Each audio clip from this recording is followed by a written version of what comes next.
I'm going to say something that you all need to really pay attention to closely. A labor of love is sustainable. Anything else is just labor. That is not sustainable. When you find something that you have the discipline to do the hard work, even if it damn near kills you, and believe me, building the CHEK Institute damn near killed me 50 times, but I knew in my heart that's what I was here to do. And it was that inner conviction that got me through bankruptcy and hard times and challenging people and constant travel and the constant pressure to have to produce, because that was the labor of my love. If I was working in some corporation somewhere using my brain power and abilities to make somebody else rich, I would have died of a heart attack by the time I was 40. So each of you needs to reach into your heart and say, what is it that I'm willing to sacrifice the wholeness of my being for? All of me, blood, sweat, and tears. Because even if it damn near kills me, if I make it,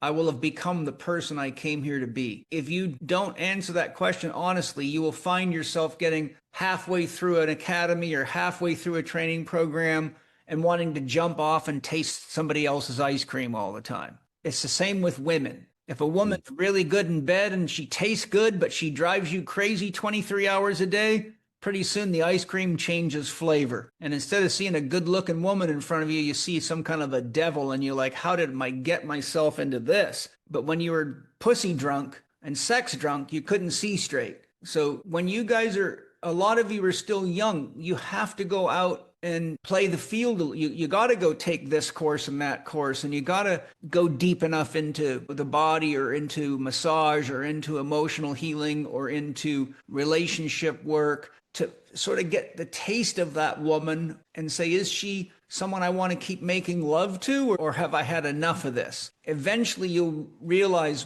who your life partner is, and that's a metaphor for your path. And then you will stick to it, because no matter how beautiful a woman is, no matter how smart she is, look, Penny, my wife Penny and I have been together for 28 years. She is probably the smartest, most capable woman I've ever met in my life, and the most loving and supportive woman I've ever met. But we've had to work through challenges. We've been broke together. We've been scared together. We've cried together. We've had deaths in the family. We've been through everything. And that woman is as reliable as God. And that's why I'm with her 28 years down the line. She allowed me to have an open marriage, to have sex with whoever I want to. But when I met Angie was such a powerful, also super intelligent, super capable human being.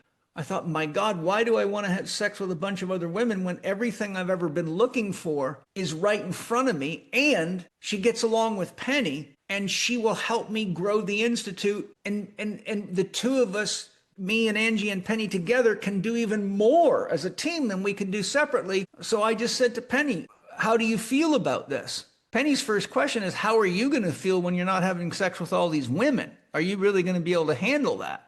I said, honestly, between the two of you, there's not much left of me. I'll have to stop going to the gym. But you see, it took me enough years of experimenting and being in relationships and kind of letting the young man in me go out and be a man to finally realize that the sex and the beauty wasn't enough to keep my heart in it. What I needed was partnership to support me in a mission. Penny was already there, but I promised myself I wouldn't be monogamous ever again because I couldn't live that way honestly. But ultimately, the universe brought me to these two incredibly powerful women. And the point is, I've had to work through some really tough challenges with Angie too, really tough ones. But I love her more than when I was in love with her, because she has proven to me that she can do the hard work of a relationship. And she won't run out on me, and I won't run out on her. We've got 2 kids to raise, and Penny's very committed to that. So do you see what I'm saying is, there's a lot of women I could have sex with right to this minute, but there's not a lot of women that you can go through pain with, that you can go through the challenges of raising children with, the challenges of running a business with, the challenges of managing a big property with, the challenges of constant people needing your time. And on it goes, right? I chose to commit myself fully to these two women and work through whatever challenges came up. And when you take the metaphor I've just shared and say, instead of woman, say career path, it's the same. You guys young guys are still dating lots of women, and you see saying, I'm not sure which woman I want to date, the CHEK Academy or the mentorship training program. And I'm saying, until you see, I always knew what I was here to do, the CHEK Institute. I'm here to teach people holistic health and how to realize that we're destroying each other and the planet because we're not doing these simple things that you have to do to be healthy, whether you're a cat, dog, frog, or human, it doesn't matter. And so once I realized that, I had a North Star on my compass, and so now I could filter. This woman's good in bed, but she's a problem when it comes to me working as hard as I need to work to get it done, and she's a distraction, a good-looking distraction. I don't need another trophy. I need help. So the point is, without your compass, you don't know who is compatible and who just becomes a pain in the ass, no matter how good looking they are or how smart they are. There's a million ways any of you men or women in Spirit Gym can go with your career, even in a career. If you're a psychologist, there's 50 branches of psychology you can study. If you're a therapist, there's 50 ways to heal back problems. At some point, you have to say, okay, I am willing to commit myself to this path because I feel most alive when I'm doing this. And trust me, if you want to know what a hard path is in this line of work, it's dealing with people's mental, emotional stuff, their programming and their baggage, because you can fix a back and say bye. But when you start getting into this stuff, one of the first things they do is start rejecting you and rebelling you and making you the bad guy, because it's easier to make the problem than it is to confront my shadow and carry my own shit. So if you think, any of you, that spiritual coaching and HLC type stuff is easier than the other stuff, you're dead wrong. You are about to latch on to one of the toughest career paths you could possibly find, because you're going to have to meet every part of yourself that you don't want to look at when your clients come to you and trigger you over and over again. Trust me on that one. The most important thing for all of you is a deep connection with your soul, because no matter how good I am at answering your questions, it's always me doing it. The deeper you go in connection with your soul, the more true your compass is, and the more you can trust. Because when you get into deep challenges in life, hearing the direction from your own highest self and soul is hearing it from God. Hearing it from some psychologist or some counselor, that's not often going to be enough to convince you to muster up the strength to do what you got to do. You'll make excuses. And the way you'll see that in people is they'll go get someone else's opinion, and someone else's opinion. And then they'll come back to you still having the problem, and you'll say, well, did you do what I taught you to do? And they'll put 5 articles on the desk and say, oh, here's someone who's more qualified than you that says, I shouldn't do that, I should do this. And so what they're doing is just circle jerking. They're just trying to find a way to avoid the responsibility. But if your soul tells you that, then if you don't do it, then you know exactly who the problem is. You just go stand in the mirror and meet the trouble. There's no greater love than the God inside of you. And the more of that you have, the less susceptible you are to temporary love on the outside.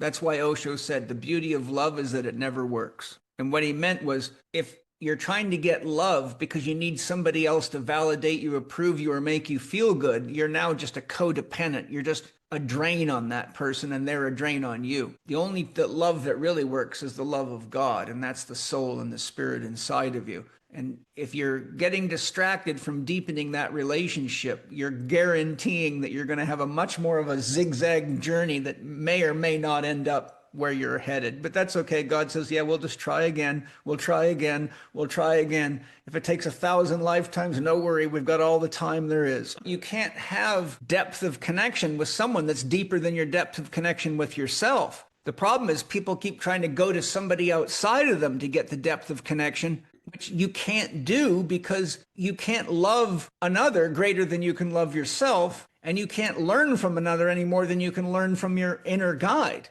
So if you get connection on the outside and use it as a means of helping you have a reason to, like when I have a challenge with Penny or Angie, I don't call a psychologist or a counselor. I go fucking sit still on a rock overlooking my pond, and I get real quiet inside and say, okay, my dear soul, as scary as it is, please be honest with me. What part of this problem is mine? And the more of a shadow you have, the harder it is to hear your soul. And if you get the answer that you think is the answer that makes you happy, you'll know it wasn't the right one because you'll end up in a divorce or your house will be lit on fire by the woman that you used to love. When you get the right answer, it's always the best answer, and it can only come from God. That's the bottom line. The best answer always comes from God because God knows everything about the other person that you don't know. I've been at this a very long time and I still have to work really fucking hard to listen to my soul. You would be amazed. Like, I do tarot because it shows me how clean my soul connection is. Sometimes I have to draw a card 3 fucking times in a row. I'm like, what's wrong with me?